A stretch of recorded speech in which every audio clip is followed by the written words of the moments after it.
시청자 여러분 안녕하십니까? 내일의 코인 권지영입니다. 24시간 동안 굴러가는 우리 크립토 시장, 내일의 코인과 오후장 함께 열어보시면서 내일에 대한 전략까지 세워보시죠. 일단 우리 시장에 퍼져 있는 투자자들의 심리는 어떤지 공포 탐욕지수 통해서 같이 한번 확인해 보도록 하겠습니다. 자, 그래도 두 자릿수대로 올라와 있기는 합니다. 12일 가리키고 있는데요. 여전히 극도의 공포 구간 안에 머물러 있는 모습이죠. 그래도 지난 토요일부터 13으로 올라가는 모습이 나타났었는데 그보다는 다시 조금 또 밑으로 내려와 있는 상태입니다. 또 밤사이에 추가적인 하락이 다시 한번 나왔었기 때문에 조금이지만 다시 한번 위축되는 모습이 더 나타났다라고 볼 수 있겠죠. 여전히 이렇게 투자자들의 심리가 얼어붙어 있기 때문에 우리 시장 안에서는 조금 활기가 그려지지 않는다라는 부분 체크해 보시면 좋을 것 같습니다. 자, 그럼 그 사이에 시가총액은 어떻게 변했는지 시총도 같이 한번 확인해 보도록 하시죠.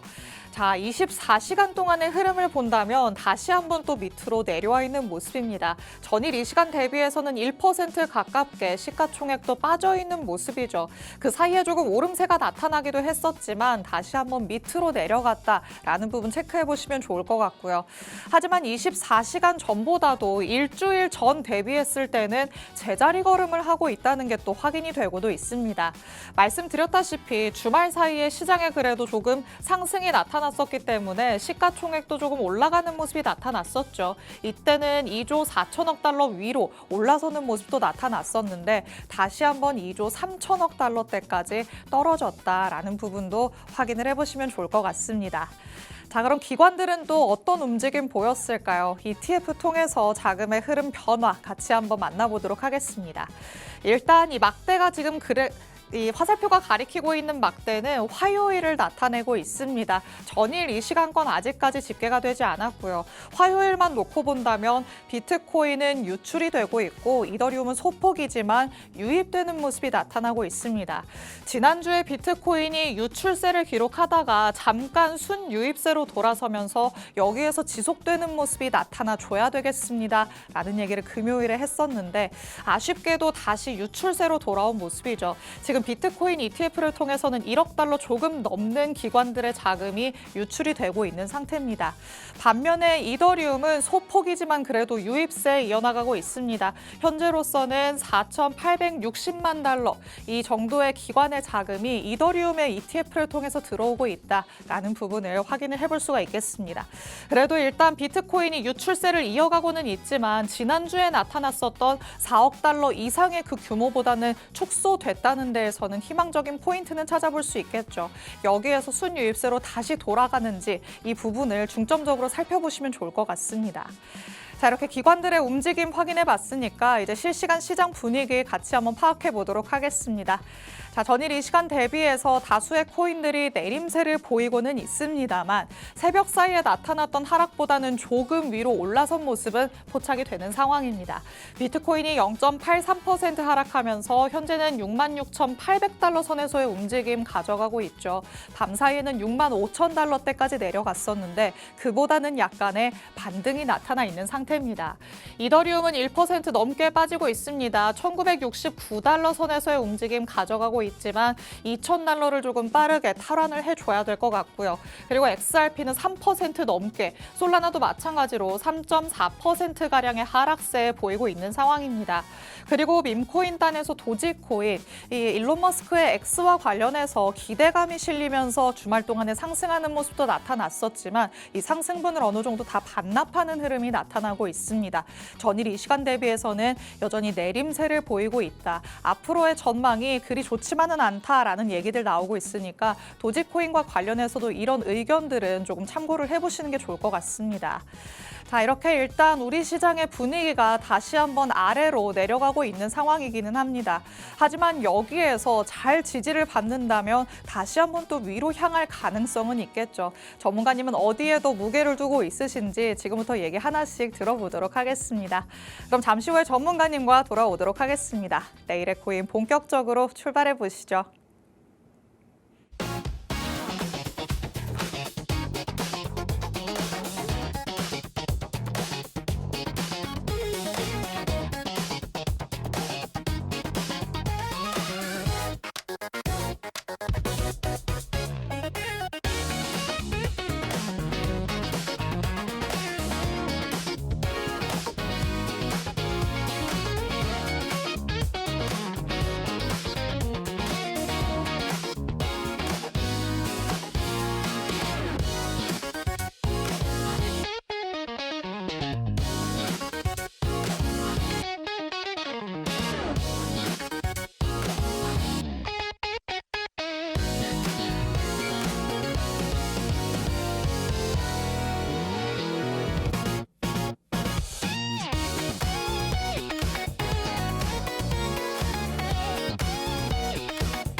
내일의 코인 문을 활짝 열어보도록 하겠습니다. 저희가 방송 시간 동안 다양한 투자 인사이트들 제공해드릴 예정이지만요. 저희 방송 시간 50분이 조금 짧다 느끼시는 분들도 많으실 것 같습니다. 이런 분들을 위해서 저희 방송 시간 아닐 때도 다양한 정보들 얻어가시라고 정보방의 문도 열어두고 있습니다. 하단의 QR코드 저희 방송 끝나는 50분까지 계속 열려있을 예정인데요. 그 사이에 QR코드 스캔해서 정보방 안으로 들어오시면 저희 방송 끝난 직후부터 전문가님의 전략 24시간 동안 받아가실 수 있습니다. 시장 안에 변동성이 계속해서 나타나고 있는 만큼 이 안에서 전문가님의 전략들 놓치지 말고 하루 24시간 동안 꼭 챙겨가 보시기 바랍니다. 자, 그럼 오늘 저와 함께할 전문가님 이제 모셔보도록 하겠습니다. 오늘 김우석 전문가님과 함께합니다. 전문가님 어서 오세요. 안녕하세요. 인사부터 해주실게요. 예, 안녕하세요. 김우석입니다. 일단 우리 시청자 여러분들 새해 복 많이 받으시고요. 아마 연휴 기간 동안에도 조금 가격이 오르진 않았을까 하시면서 계속 휴대폰을 보셨을 분들이 많으셨을 것 같습니다. 근데 아쉽게도 약 횡보하는 모습을 계속해서 보여주고 있죠. 오늘 새벽에 FOMC 회의록 때문에 좀 약 조정이 나온 상태지만 주요 구간을 지지하면서 다시 좀 반등을 보여주고 있는 상태입니다. 그래서 우리가 한번 지켜보면 주요 지표 발표들이 있을 때 혹은 이슈들이 있을 때마다 그 시간 동안만큼은 변동성을 좀 보여주는데요. 아마 이런 구간에서 단타로 수익을 보신 분들이 굉장히 많으실 겁니다. 그래서 저번 주에 우리 CPI 발표가 있었지 않습니까? 그래서 CPI 발표 때는 또 어떻게 변동성이 있었는지, 그리고 내일은 또 우리 PCE와 GDP가 또 예정되어 있죠. 그렇기 때문에 우리가 주요 지표 발표들이 있을 때 어떻게 변동성이 생길지에 대해서 오늘 한번 살펴보고 넘어가 보도록 하겠습니다. 네, 늘 말씀드리는 얘기지만 우리 시장은 경제 지표가 발표될 때마다 즉각적인 반응이 나타나곤 합니다. 이 때문에 변동성이 촉발되기 때문에 그때 오히려 조금 시세 차익을 노려보자 하시는 분들도 많으실 것 같은데요. 이번에도 어김없이 그런 흐름들이 나타났었죠. 물론 간밤에는 FOMC 의사록 때문에 약간 하락하는 모습이 나타났습니다만 지난주 금요일 밤에 CPI가 발표되면서 이에 대한 상승이 또 나타나기도 했습니다. 이때 나타났었던 흐름들 그리고 소비자 물가지수는 도대체 어떻게 나왔길래 상승을 유발했는지 같이 한번 짚고 넘어가 보도록 하시죠. 자, 일단 우리가 과거를 조금 공부를 해야 앞으로의 변동성도 대비를 해볼 수가 있잖아요. 맞습니다. 소비자 물가지수 우리가 그 전부터 계속해서 주시해야 된다라고 했었는데 전문가님의 예상과 좀 맞아 떨어졌을까요? 일단 제가 저번 주에 방송을 하면서 부합하거나 상회할 것이다 라고 말씀을 드렸는데 네. 저는 좀 투명하게 제가 지금 65.8K에서 매수를 맞아요. 했다라고 말씀을 드렸고 우리가 그 전날에 하락이 있었지 않습니까? 그쵸. 그렇기 때문에 이거는 이미 선반영된 조정이기 때문에 발표 직후에 상승할 가능성이 높다라고 말씀을 드렸었거든요. 또 아니나 다를까 부합을 하게 되면서 네. 2K 정도 상승하는 모습을 보여주었는데요. 지금 한번 보시면은 우리가 0.3%로 부합을 하게 되었습니다. 이번 CPI는. 그렇기 때문에 2K 정도 반등이 순식간에 나왔습니다. 그래서 저 같은 경우에 70.8K에서 반 정도 물량을 익절을 했고요. 이야. 그리고 아직까지 65.8K에서 매수한 거는 홀딩 중입니다. 홀딩 중인데 오늘 이제 FOMC가 있으면서 조금 매파적인 발언을 좀 했지 않습니까? 근데 보통 이런 매파적인 발언을 하게 되면 지금보다 더 심한 조정이 나와야 돼요. 저는 그렇게 생각하거든요. 근데 이제 내려갈 곳도 없다는 소리거든요. 저는 그렇게 생각합니다. 밑에서 받쳐주는 그래도 매수세가 좀 있다고 생각을 하기 때문에 네. 저는 지금 이 구간에서도 어느 정도 약 반등을 할 가능성이 높고 우리가 큰 틀에서 보면 그냥 횡보예요. 66K에서 70K 안에서 횡보하는 거기 때문에 너무 두려워하실 필요도 없다라고 생각을 하고 있습니다. 그리고 아직은 저점을 리테스트 하러 가기보다는 상승을 한 번 더 주고 갈 가능성이 높다라고 아직까지 생각을 하고 있기 때문에 지금 포지션을 홀딩 중입니다. 오, 좋습니다. 전문가님이 지금 포지션을 홀딩 중이다라고 얘기를 하시니까 이런 전문가님의 전략들에서 조금 힌트를 얻어보시면 어떨까라는 생각도 듭니다. 간밤에 FOMC 의사록이 공개가 됐는데 여기에서 약간 금리 인상과 관련된 얘기도 있었기 때문에 시장이 이에 대해 반응하면서 약간 내려가는 모습이 나타났었죠. 하지만 전문가님의 시각으로 바라본다면 이게 정말 안 좋은 얘기였으면 이보다도 더 내려갔어야 맞다라고도 해석을 해볼 수가 있겠습니다. 했습니다. 그 정도로 내려가지 않았다는 건 지금 단기적으로 박스권을 형성하고 있는 데에서 계속해서 오르락 내리락 하는 모습이 나타날 수 있다는 거죠. 여기에서의 시색 차익도 여러분이 단기적으로 조금 노려보는 전략들 전문가님 통해서 가져가 보셔도 좋을 것 같습니다. 자, 이렇게 지나간 얘기지만 CPI 물가지표가 어떻게 나왔는지 또 시장이 어떻게 반응을 했는지 잠깐 들여다봤습니다. 자, 그렇다면 이제는 시각을 조금 멀리 내다보는 전략들을 세워봐야 될 것 같은데요. 사실 올 한 해를 놓고 봤을 때는 이 반감기 사이클상 하락장이다 이런 얘기들 많이 나오잖아요. 맞죠. 이게 지금 부합하는 수준으로 나오고 있는 것 같은데 전문가님도 이에 대해서는 맞다라고 보시겠죠? 이제 우리가 보통 미신을 많이 믿잖아요. 그쵸. 예, 미신을 많이 믿고 반감기를 저는 맹신하진 않지만 어떻게 보면 이 4년 주기 사이클만 기다리는 사람이 많잖아요, 굉장히. 네. 그래서 지금 아마 손실을 보고 계심에도 불구하고 계속해서 홀딩하고 있는 이유 자체가 비트코인은 아직까지 미래가 좋고 그리고 4년 주기가 있다. 이 반감기라는 걸 굉장히 많이 맹신하시지 않습니까? 네. 그래서 오늘 이 반감기가 뭐 4년 주기 사이클은 아시지만 이 반감기에 대해서 모르시는 분들이 굉장히 많아서 제가 오늘 이 반감기에 대해서 한번 짚고 한번 넘어가 보도록 하겠습니다. 이 반감기라는 건요.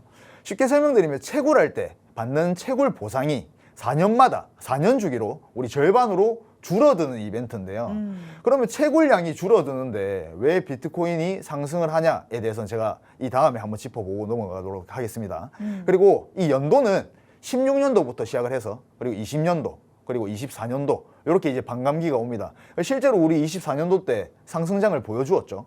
자, 근데 이 비트코인 같은 경우에는 총 발행량이 2,100만 개로 이제 제한되고 시간이 지날수록 이 신규 발행량 자체가 줄어들어서 희소성을 유지하고 인플레이션을 낮추기 위해서 이 반감기라는 게 생긴 건데요. 네.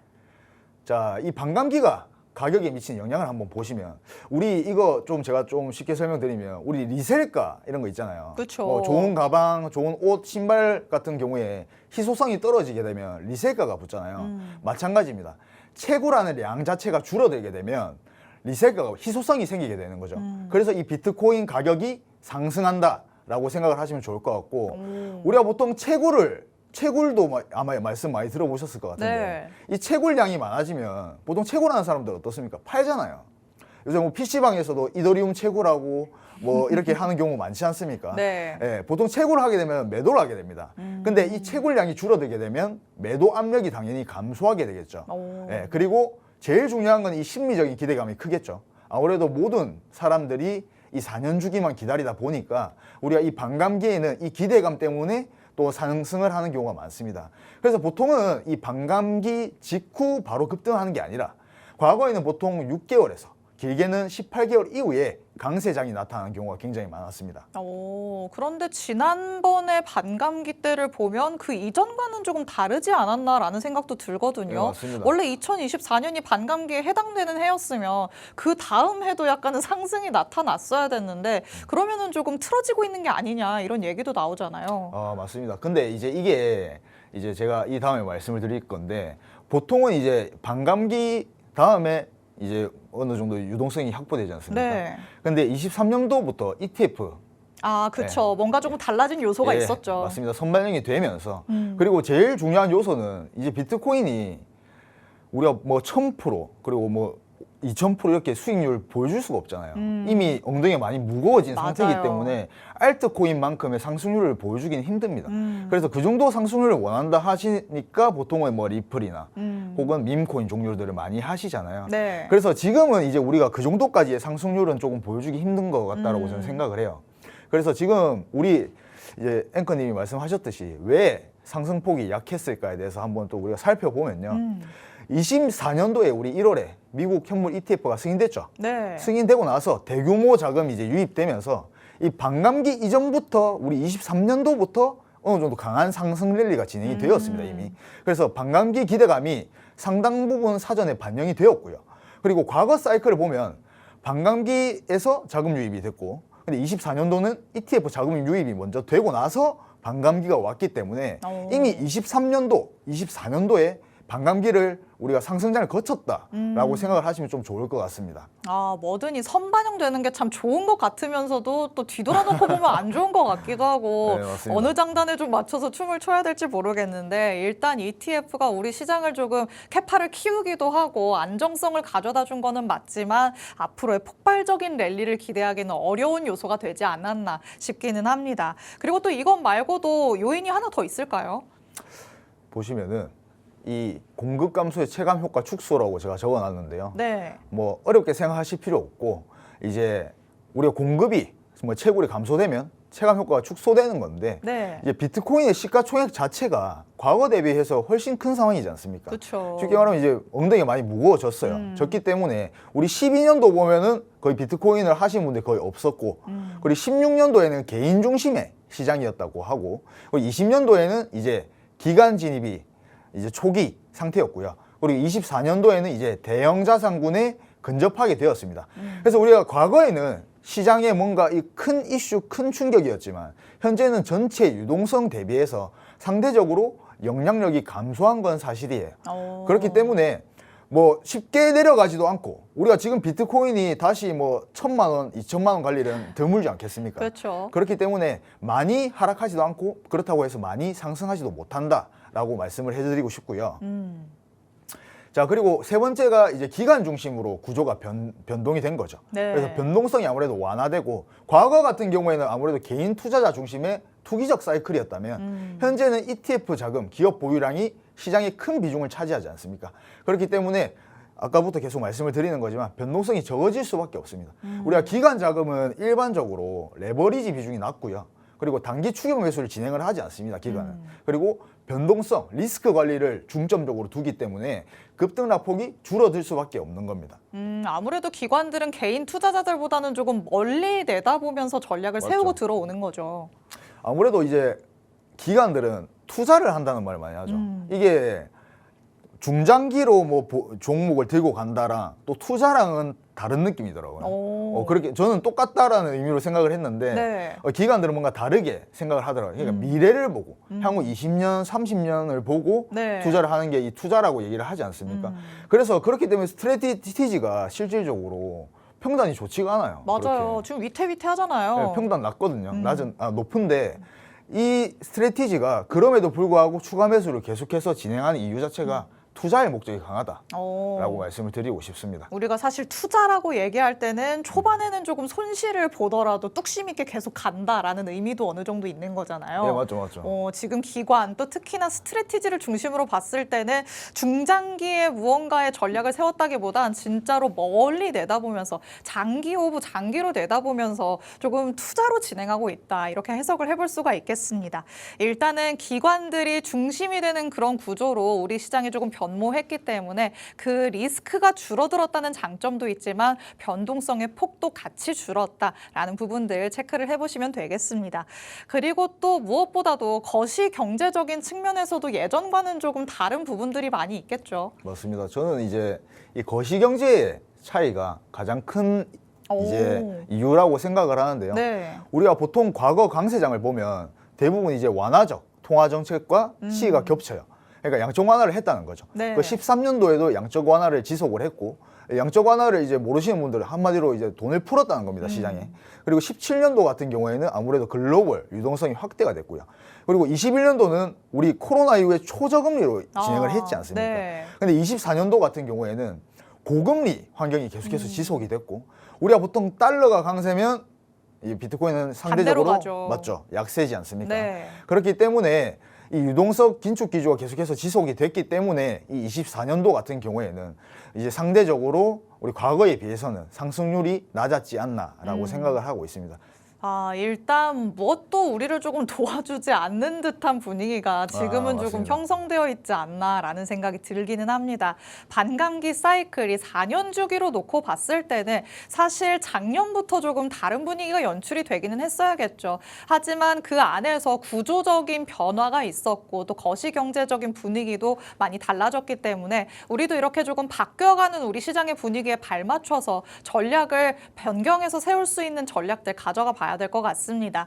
그런데 혼자서는 과거를 통해서 학습하자고 하더니 혼자 어떻게 하라는 거냐라는 생각이 드실 수가 있겠죠. 그래서 전문가님이 정보방 안에서 다양한 투자 인사이트들 제공해주고 있으십니다. 하단의 QR코드 저희 방송 끝나는 50분까지만 열려 있을 예정입니다. 그 사이에 스캔해서 정보방 안으로 들어오셔야 저희 방송 끝난 직후부터 전문가님의 전략들 이 안에서 받아가실 수 있으니까요. 지금 바로 스캔해서 정보방 안으로 입장해 주시기 바랍니다. 자, 이렇게 반감기와 관련된 얘기들 나눠봤습니다. 그럼 이렇게 압축을 해서 조금 요약을 내려보도록 하죠. 결국에는 여러 가지 한 4가지 정도의 요인들이 맞물리면서 지금 예전의 사이클과는 조금 달라졌다라는 거를 포인트로 삼으시는 걸까요? 네, 맞습니다. 일단 뭐 궁극적으로 드리고 싶은 말씀은 이제 우리가 반감기를 맹신을 하지 않습니까? 그리고 실제로 지금도 하락장이기 때문에 하락을 하고 있는 모습도 보이고요. 네. 뭔가 반감기가 맞는 것 같다라고도 싶은데 이제 지금 아마 공포감을 많이 느끼고 계시잖아요. 네. 더 떨어지면 어떡하지? 맞아요. 예, 물론 지금 우리가 과거를 보면 좀 추가 하락이 더 있을 수도 있다라고 생각을 하지만 그렇죠. 제가 누차 말씀드렸듯이 엉덩이가 굉장히 무거워진 상태이기 때문에 마이너스 70%, 80%까지 하락은 없다라고 생각을 합니다. 그래서 많게는 마이너스 60%까지는 하락을 할 수 있다고 해도 우리에게는 뭐 상승 사이클이 있지 않습니까? 반감기대로 따지면. 그래서 어느 정도 우리가 상승을 충분히 다시 해줄 수 있다라고 말씀을 드리고 싶고요. 그렇기 때문에 뭐 우리가 투자라는 것 자체가 너무 일희일비하면 안 되거든요. 정말 중장기로 들고 갈 목적으로 투자하신 분들이 거의 70%, 80%이실 거예요. 혹은 단타로 접근을 하신 분들도 많으실 거고요. 근데 애초에 단타로 접근을 하실 거였으면 지금 물려 있으시면 안 됩니다. 예, 단타로 접근을 하실 거였으면 진작에 손절을 하셨어야 됐고요. 갑자기 제 심장으로 화살이 하나 콱 나오는 듯한 느낌인데요. 지영 앵커님이 많이 슬퍼하세요, 요새. 그렇죠. 근데 이제 우리가 투자라는 것 자체가 물론 이제 뭐 안 본다라고 하면 거짓말이겠지만 조금 마음을 편하게 가지시고 비트코인이 물론 우리가 뭐 주식처럼 정말 실체가 있는 건 아니지 않습니까? 실체가 있는 건 아니지만 이 블록체인은 멈추지 않는다라고 저는 생각을 하거든요. 그래서 우리가 언제 다시 한번 신고가를 달성할지도 모르고 신고가를 우리가 또 달성했을 때는 이 조롱들을 우리가 조금 지금 조롱 많이 받고 있지 않습니까? 맞아요. 예, 이 조롱들을 조금 우리가 다시 주식한테 좀 떠넘길 수 있는 기회가 다시 오지 않을까라는 생각을 하고 있습니다. 그래서 너무 걱정하지 마시고요. 예, 언젠가 또 우리가 상승장이 오지 않을까 기대를 좀 해봐도 될 것 같다라고 말씀을 드리고 싶습니다. 좋습니다. 일단 우리 투자자분들이 지금 상황에서 가장 불안해하는 건 여기에서 또 다른 저점을 만들러 내려가지 않을까라는 부분일 것 같습니다. 이게 다 4년 주기 안에서의 그 사이클에 기반해서 나온 데이터였기 때문일 텐데요. 여태까지는 최고점 대비해서 한 70% 정도 내려가는 모습들이 나타났기 때문에 아직까지도 하방으로 많이 열려 있는 거 아니냐라고도 생각하실 수 있겠지만 말씀드렸다시피 구조적인 변화가 많이 일어났습니다. 변동의 폭이 그만큼 줄었을 가능성도 있기 때문에 70% 정도까지 무조건 내려갈 거야 라고 생각을 하시기보다는 지금 상황 안에서 대응할 수 있는 전략들을 꼭 챙겨가 보셔야겠습니다. 비트코인을 놓고 본다면 사실 단기로 접근하시는 분들은 많지 않을 거라 생각합니다. 하지만 알트단에서 단기로 접근하셨다가 지금 물려 있으신 분들은 잘못하시는 거다라고 콕 집어서 말씀을 해주셨죠. 혼자서 하는 게 그만큼 어렵다는 거 모두가 알고 있으니까요. 전문가님의 전략들 꼭 정보방 안에서 챙겨가 보시면 좋을 것 같습니다. 자, 이렇게 반감기와 관련된 얘기들 나눠봤습니다. 그렇다면 지금 시점에서 우리가 코앞에 다가오는 무언가의 이벤트로 살펴볼 수 있는 건 어떤 게 있을지도 얘기 나눠보도록 하시죠. 자, 지난주에는 소비자 물가지수가 지나갔다면 이번에는 또 다른 물가지표가 다가오고 있죠. 맞습니다. 내일 이제 또 PCE와 그리고 GDP 성장률이 있는데 제가 오늘 GDP 성장률은 안 다룰 건데 네. 왜 그러냐면 저도 뭐 성장률 때문에 어떻게 될지 모르겠어요. 왜냐하면 이 GDP 성장률이 좋게 나오는 것 자체가 네. 달러는 강세가 되고 그리고 주식도 물론 좋은 영향을 끼치겠지만 이 비트코인에 대해서는 반반이라고 저는 생각을 하거든요. 50대 50이다 네. 정도로 생각을 해주시면 좋을 것 같아서 굳이 제가 언급을 안 할 거고요. 우리가 또 PCE는 또 중요하게 좀 봐야 될 요소가 그쵸. 되지 않을까라는 생각을 합니다. 연준에서 아무래도 가장 선호하는 지표이기도 하고요. 제가 제 방송을 뭐 계속 보신 분들은 제가 PC에 대해서 좀 쉽게 설명 한번 드렸었는데 네. 또 안 보신 분들이 있으시니까 제가 오늘 간략하게 한번 설명을 드려보겠습니다. 쉽게 설명드리면 이제 내 지갑에서 나가는 돈이죠. 소비 지출 물가 지수인데요. 보통 이제 가격 변화를 좀 더 현실적으로 계산했다라고 생각하시면 좋을 것 같고 CPI보다는 조금 더 넓은 항목을 포함되어 있어서 이제 아무래도 이제 연준에서는 CPI보다는 PC를 조금 더 중요시 여긴다 정도로 보시면 될 것 같은데 우리가 내일 발표되는 이 PC 자체가 또 우리가 셧다운 때문에 12월 거예요. 12월 데이터여서 이게 1월 거였으면 좀 큰 영향을 끼쳤을 텐데 네. 아무래도 12월 발표분이다 보니까 이게 우리 시장에 큰 영향을 끼칠까를 한번 생각을 해봐야 되는데요. 제가 조금 예상하는 시나리오는 일단 이미 오늘 한번 조정이 나왔지 않습니까? 그렇죠. 조정이 나왔음에도 불구하고 왜냐하면 금리 상승에 대한 방향을 좀 열어두겠다라는 말을 한 것 자체가 과거를 보면 이런 매파적인 발언이 나오면 기본적으로 4, 5K는 빠져야 된다고 생각을 해요. 근데 그럼에도 불구하고 65.8K에서 계속해서 지지를 하고 있는 걸 보면 우리가 이제는 이 시장에 진짜 뭐 전쟁이 나는 게 아니면 그렇다 할 충격을 주지 못한다라고 네. 저는 생각을 하고 있습니다. 어느 정도 맷집이 좀 생겼다 이렇게 봐야 맞죠? 될까요? 많이 맞았거든요. 그쵸, 그래서 많이 맞았어요. 이제는 우리 뭐 내려갈 곳도 없지 않습니까? 그래서 진짜 큰 이슈 아니면 우리가 추가 하락이 나오진 않을 거라고 저는 생각을 하고 있는데 네. 우리가 일단은 차트를 보고 투자를 하는 게 기본이지 않습니까? 그래서 지금 차트의 흐름을 보면 횡보를 하고 있습니다. 횡보를 하고 있는 게 맞고 박스권 안에서 움직이고 있는데 계속해서 주요 지지 구간을 지켜주고 있기 때문에 이 PC 결과가 뭐 예를 들어서 좋게 나온다, 하회를 하게 된다라고 가정을 하면 당연히 우리가 이걸 또 트리거를 삼아서 또 강력한 상승을 조금 보여줄 수가 있겠죠. 근데 제일 중요한 관건은 이 70.8K를 강하게 돌파해 주냐가 관건이고 제 관점은 계속해서 상승을 바라보고 있는 게 맞습니다. 이 상승이라는 거는 중장기적으로 봤을 때 상승을 바라보는 게 아니라요. 기본적으로 70.8K 혹은 71.5K까지는 반등을 바라보고 있다라는 점을 말씀드리고 싶습니다. 좋습니다. 일단 PC의 가격 지수가 셧다운으로 인해서 밀린 데이터로 나온다라는 거에 조금 초점을 맞춰보시면 좋을 것 같습니다. 그렇다면 시장의 예상보다도 그 변동의 폭이 크지는 않을 수 있겠구나 예상을 해볼 수가 있겠는데요. 그럼에도 변동이 나타나긴 나타나겠죠. 어떻게 나타날 건지 같이 한번 마무리로 짚고 넘어가 보도록 하겠습니다. 결국에는 우리가 바라는 건 예상치를 소비자 물가지수처럼 뭐 부합이라도 하거나 하회하는 시나리오겠죠. 맞죠. 부합이나 하회를 하게 되면 이거 트리거 삼아서 어느 정도 반등을 해줄 수 있을 것 같은데 네. 만일 이제 상회하게 된다면 조금 더 깊은 눌림이 나오지 않을까라는 생각을 합니다. 그때는 65.8K도 조금 깨질 가능성이 있을까요? 무너질 가능성이 충분히 있죠. 그러면 64K까지 열어놔야 되는데 저 같은 경우에는 65.8K가 무너지게 되면 이미 익절을 한 상태이기 때문에 네. 과감하게 손절을 바로 할 거고요. 다시 뭐 64K에서 매수를 진행을 한다고 해도 뭐 그 포지션은 손절을 하는 게 맞다라고 생각을 하고요. 그래서 뭐 제 생각에는 부합이나 하회를 할 것 같아요. 예. 좀 원래 이제 뭐 모든 이제 뭔가 전문가들이 트레이더들이 하는 말이 오를 수도 있고 내릴 수도 있다. 맞아요. 애매하게 이게 대답하시죠. 저희 어머니도 할 수 있는 말이거든요. 근데 저는 확률에 투자를 하는 사람이지 않습니까? 그렇기 때문에 어느 정도 저는 부합이나 하회를 할 가능성이 조금 높다라고 보고 있습니다. 물론 상회를 하게 되면 뭐 이 시장에는 충격을 좀 줄 수가 있겠지만 네. 부합이나 하회를 하게 된다면 지금 이 구간에서 좀 더 반등을 좀 세게 할 수 있지 않을까라고 생각을 하고 있습니다. 그럼 비트코인 차트상에서도 지금의 박스를 조금 확인을 해볼까요? 네, 지금 보시면 제가 이거 어제 한번 박스권을 만들어서 온 건데요. 네. 지금 66.5K, 오늘 65.8K까지 무너졌다가 지금 어느 정도 66.5K를 다시 재탈환을 했죠. 네. 그리고 다시 이 박스권 안에서 움직일 가능성이 높은데 지금 다시 뭔가 저점을 리테스트 하러 가기보다는 여기서 추가 상승이 나올 가능성이 저는 높다라고 생각을 하고 있고 어차피 상승을 할 건데 우리가 오늘 내일 발표되는 이 PC 결과가 부합이나 하회를 하게 된다면 이걸 트리거 삼아서 조금 강하게 돌파를 해주지 않을까라는 생각을 하고 있고요. 그때는 71K도 돌파할 거다 이렇게 보시는 걸까요? 아니죠. 거기 상단까지만 갈 것이다.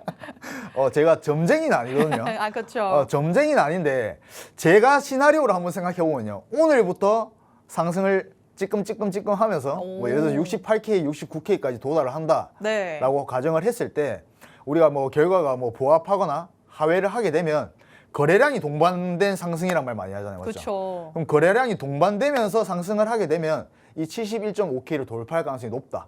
하지만 이 71.5K가 굉장히 뭔가 이제 강한 저항이기 때문에 그쵸. 쉽게 돌파를 하지 못할 것 같아요. 근데 만약에 돌파하게 되면 76K까지는 또 열려 있다. 그럼 우리가 좀 한숨 덜어도 된다라고 생각을 하면 좋을 것 같고, 아무래도 이런 부분들은 단타로 접근을 하시는 분들한테 굉장히 중요할 것 같습니다. 네. 단타로 접근을 하시는 분들은 이 3K가 올랐을 때의 수익률이 엄청나기 때문에 단타로 접근을 하시는 분들한테 좋을 것 같고, 좀 장기적으로 투자를 하시는 분들 같은 경우에는 그냥 단기적인 소음이다 정도로 생각을 해주시면 좋을 것 같습니다. 좋습니다. 일단 단기적인 박스권이 형성이 되어 있기 때문에 PC 가격 지수가 그래도 시장을 도와주는 쪽으로 나타나게 된다면 71K까지는 올라갈 가능성이 있다. 전문가님께서 이렇게 바라보고 있으십니다. 시장 상황에 따라서 여기를 돌파하는 흐름이 나타날 수 있을지 이와 관련된 전략들도 받아가 보셔야겠죠. 그때는 전문가님이 방송을 하시는 시간이 아니기 때문에 정보방 안에서 전문가님의 전략들 하나도 놓치지 말고 가져가 보시기 바랍니다. 자, 그럼 저희는 잠시 후에 돌아와서 전문가님 통해서 교육도 한번 들어보도록 하겠습니다. 잠시 후에 만나보시죠.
네일의 코인과 함께하고 계십니다.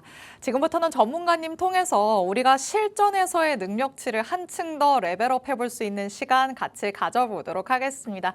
자, 전문가님 오늘은 어떤 기본적인 개념 또 가져가 볼 수 있을까요? 오늘은 이제 뭐 아실 수도 있지만 피보나치의 되돌림. 뭐 아니 얘기를 많이 들어보셨을 것 같은데 항상 이게 너무 라인이 많이 그어져서 뭐가 뭔지 모르겠다 하시는 분들 많으실 것 같아요. 맞습니다. 보통 피보나치의 되돌림이라고 하면 뭐 우리 공이 딱 떨어졌을 때 튕겨지면서 올라오는 현상이 이제 피보나치 되돌림이라고 하지 않습니까?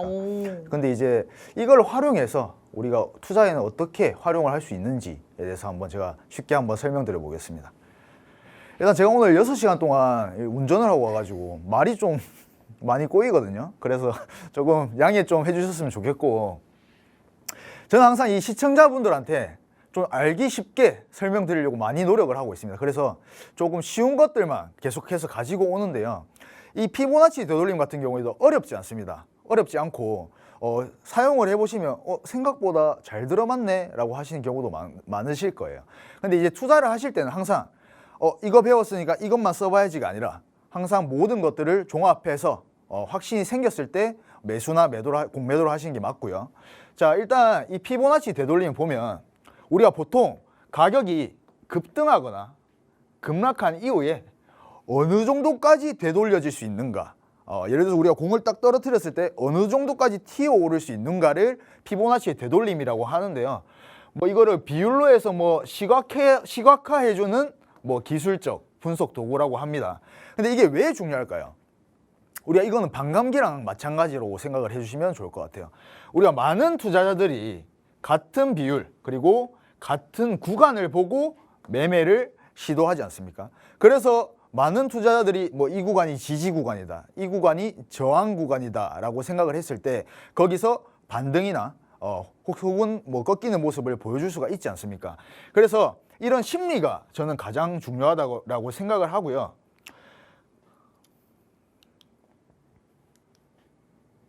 자, 피보나치 같은 경우에는 뭐 제가 뭐 수열에서 나온 비율이다, 뭐 요거는 뭐 재미가 없죠. 재미가 없는데, 자, 0에서 1을 더하면 뭐 1이고 1에서 2를 더하면 3이고 뭐 이렇게 파생된 비율들이, 그리고 자연계, 건축, 예술뿐 아니라 이 금융시장에서도 반복적으로 나타난다라고 알려져 있습니다. 자, 주로 이제 사용하는 피보나치 되돌림 비율인데요. 자, 중요하게 보셔야 될 거는 이 38.2% 그리고 61.8%. 요 두 가지만 중요하게 보시면 저는 된다고 생각을 합니다.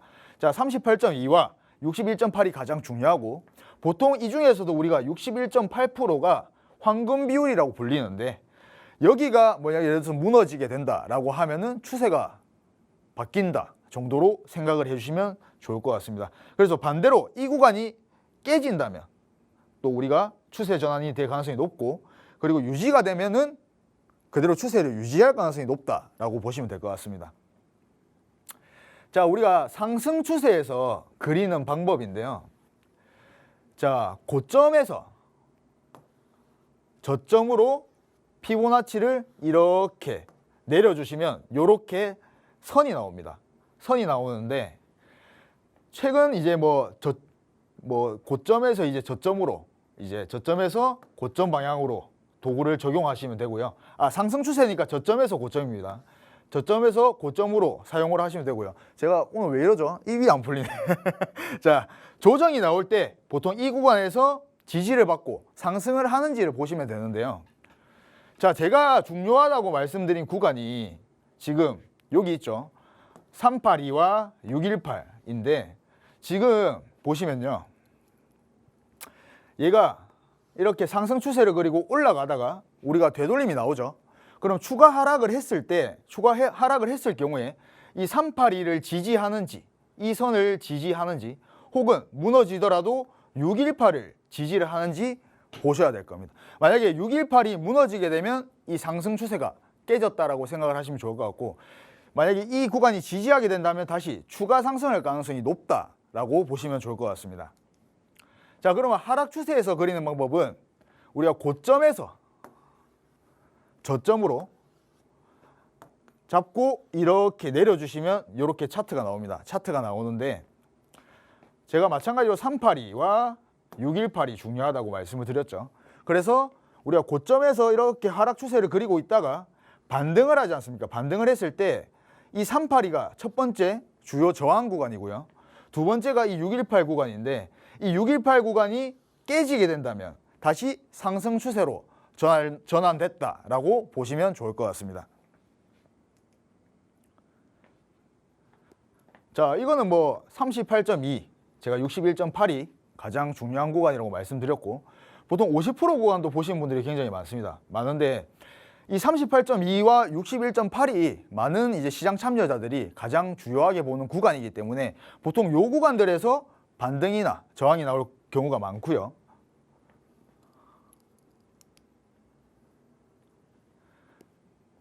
자, 요거 이제 우리가 실제로 활용을 할 때에는, 자, 반드시 다른 요소들과 함께 고려해야 한다. 제가 뭐 이때까지 교육을 해드리면서 RSI도 교육을 해드렸고, 그리고 뭐 거래량을 보는 방법, 뭐 가장 쉬운 것들로 뭐 일목균형표부터 시작을 해서 제가 교육을 해드렸는데, 단순히 이 피보나치 되돌림만 보고 진입을 할 게 아니라 여러 가지들을 우리 기술적 분석을 하고 난 다음에 모든 게 들어맞았을 때 진입을 하면 확률이 어느 정도 70% 이상은 나온다라고 말씀을 드리고 싶고요. 우리가 진입 후보 구간을 일단 설정을 하고, 뭐 예를 들어서 상승 추세인데 우리가 보통 그런 말 많이 하잖아요. 눌림에서 들어가겠다. 이미 뭐 상승 추세로 전환이 되고 눌렸을 때 진입을 해도 안 늦다라는 말을 많이 하는데, 보통 그런 게 이제 이럴 때 속하는 말이죠. 보통 이 정도로 일자로 상승을 하고 나면 분명히 눌림 구간이 나옵니다. 그러면 눌림이 나왔을 때 지금 382와 618이죠. 그래서 보통은 이 382에서 진입을 하시는 분들이 굉장히 많아요. 매수를 진행하신 분들이 굉장히 많은데 저 같은 뭐 조금 리스크를 내가 뭐 감수하고 싶지 않다 하시는 분들은 618까지 기다렸다가 매수를 진행을 하셔도 되고요. 저 같은 경우에는 보통 382부터 분할 매수를 진행합니다. 그래서 382에서 첫 번째 1차 진입을 하고요. 그리고 618에서 당연히 추가 매수를 진행을 하겠죠. 근데 618이 무너지게 되면 손절을 하시면 됩니다. 이해가 되시죠? 그래서 우리가 보통 눌림목에서 매수를 진행해라. 그리고 보통 히든코인을 가져오는 종목들도 보면 상승 추세에 있는데 눌려졌을 때 히든코인으로 가져오는 분들이 굉장히 많으시죠. 그렇기 때문에 이게 실제로 많이 들어맞다라고 보시면 좋을 것 같고 손절가가 정확하게 설정이 되어야 합니다. 그리고 목표 익절가도 우리가 무조건 설정을 해야 되고요. 그리고 지지, 저강 반응을 반드시 체크를 해야 됩니다. 이게 무슨 말이냐면 618 구간에서 뭐 예를 들어서 이렇게 지지를 하고 있어요. 지지를 하고 있는데 지지를 하고 있는가를 체크하고 진입을 하시란 말입니다. 왜냐하면 우리가 시장에 뭔가 강력한 충격이 있을 때는 이게 소용이 없잖아요. 그냥 흘러버리니까. 그러면 여기서 내가 반등이 어느 정도 나오는지를 보고 진입을 하라는 말입니다. 자, 그러면 우리가 이 피보나치를 사용을 해서 비트코인을 한번 보겠습니다. 자, 어제 제가 비트코인 4시간 봉 차트에 이 피보나치를 설정을 해봤는데요. 지금 어떻게 보면 여기가 이제 382 그리고 얘가 618 구간입니다. 체크를 해드렸고 지금 이 비트코인 같은 경우에는 하락 추세지 않습니까? 자, 여기서 이렇게 하락 추세를 그리고 있죠. 하락 추세인데 그러면 우리가 되돌림이라고 하면 어디까지 반등이 나오는가를 보셔야 되는데 자, 정확하게 382에서 저항이 나오고 있는 모습이죠. 자, 그렇다면 보통 평균적으로는 여기서 우리가 추가 하락을 예상하고 진입을 해도 된다. 공매도로 진입을 해도 된다라고 말씀을 드리고 싶지만 저 같은 경우에는 다르게 보는 관점이 뭐냐면 보통 잠시만요.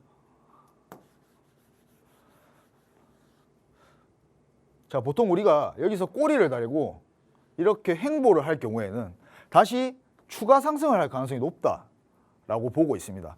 그래서 이미 뭐 우리가 여기서 공매도를 한번 진행을 했다고 하더라도 뭐 이 구간에서 익절을 해도 어떻게 보면 단타로 수익을 냈잖아요. 냈으면 이 정도까지 오래 횡보를 한다라고 하면 저는 한 번 더 반등을 줄 가능성이 높다라고 생각을 하고 그러면 우리가 이 618 구간 제가 보는 이 76K거든요. 우리가 이 618 구간에서 공매도로 한번 접근을 해볼 수도 있고 혹은 지금 저 같은 경우에는 65.8K에서 한번 매수를 들어간 상태이기 때문에 저는 65.8K가 무너지면 손절을 하고 다시 뭐 재진입을 할지 생각을 한번 해봐야 될 것 같다고 말씀을 계속해서 드리고 있습니다. 자, 다음은 리플인데 우리 리플이 주말 동안에 좀 다르게 상승을 좀 보여주었기 때문에 비트코인과는 조금 다르게 얘는 상승 추세로 피보나치를 썼습니다. 상승 추세로 쓸 때는 전 저점에서 고점까지 밑에서 위로 그어주시면 이렇게 선들이 나옵니다. 선들이 나오는데 자, 얘 같은 경우에는 자, 이렇게 상승을 했다라고 가정할게요. 자, 그리고 나서 지금 또 382에서 걸렸죠.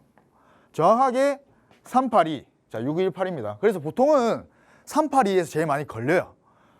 자, 382에서 지금 걸린 상태죠. 그러면은 리플 같은 경우에는 충분히 추가 상승을 할 수 있다라고도 볼 수 있고요. 자, 지금 비트와는 차트가 좀 다르기 때문에 지금 여기서 이렇게 지금 지지를 받고 있는 상황이죠. 그렇기 때문에 저는 추가 상승할 가능성이 높다라고 보고 있습니다. 그래서 리플 평단이 뭐 예를 들어서 1,800원, 1,900원 이렇게 되시는 분들 같은 경우에는 여기서 우리가 추가 반등을 했을 때 뭐 부분 익절을 진행을 하는 것도 저는 나쁘지 않다라고 생각을 합니다.